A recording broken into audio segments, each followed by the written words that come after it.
Allez, on commence. Silence. Honorable et respectueux membres du jury, cher gouvernement, chère audience, bonjour. Tout d'abord, notre sujet est sur le Maroc et pas l'USA, et on ne compare pas l'incomparable.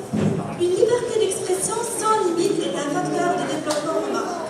Tout d'abord, quand je dis silence, la première question qui m'est passée par le cerveau, c'est est-ce que la liberté d'expression doit avoir des limites ou bien doit-elle être illimitée? Bien sûr, la liberté d'expression doit avoir des limites. Et cette réponse est logique à mon sens. Certes, la liberté d'expression dans la démocratie est un droit fondamental, mais à condition qu'elle soit encadrée. Car si on n'encadre pas, elle risque à nuire à celles et autres et à dépasser les limites de la loi.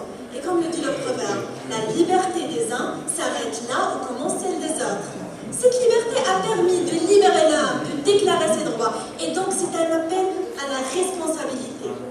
La liberté d'expression, les droits de l'homme, le développement, tous ces mots nous donnent envie de respirer, de sortir de l'ombre et de donner libre accès à nos ambitions.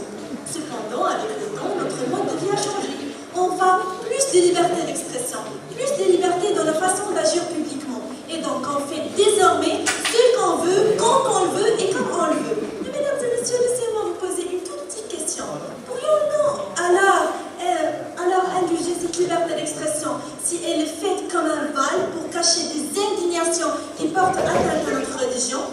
Mesdames et messieurs, il est fort probable que si on donne aux Marocains ce bénéfice de donner libre accès à leurs pensées et à défendre leurs avis, on les a déjà donné un droit qui leur appartient et un épanouissement qui guide leur développement personnel, mais pas au point d'en abuser. Et malheureusement, au Maroc, il y a encore cette liberté d'expression abusée. Citons par exemple le journaliste Ali Enousla. Il a diffusé une vidéo qui apologie le terrorisme et l'a envoyée vers un blog espagnol du journaliste. Ajoutant à cela, ces 4 hommes et 9 femmes qui ont accepté de témoigner à visage découvert leur révolution intime et personnelle. Leur liberté d'expression les a poussés à déclarer leur homosexualité, à être contre le voile, à boire et à ne pas jeûner le ramadan. Et n'oublions surtout pas cette campagne qui a mis main et pied avec ces adolescents qui ont publié leurs photos de baisers sur Internet. Ce n'est pas une liberté d'expression, mesdames et messieurs, mais une anarchie totale. Une anarchie totale. Malheureusement, au Maroc, nous trouvons encore ces citoyens qui sont inconscients des traditions de notre société et encouragent toutes sortes de facettes, si je me permets de dire. Bref, ce n'est pas la liberté d'expression sans limite qui est un facteur de développement au Maroc, mais c'est le développement du Maroc qui est nécessaire pour exercer cette liberté d'expression.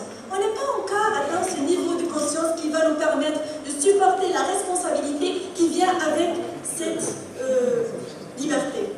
On est pour une liberté d'expression illimitée, dans un cercle limité, pour une meilleure avancée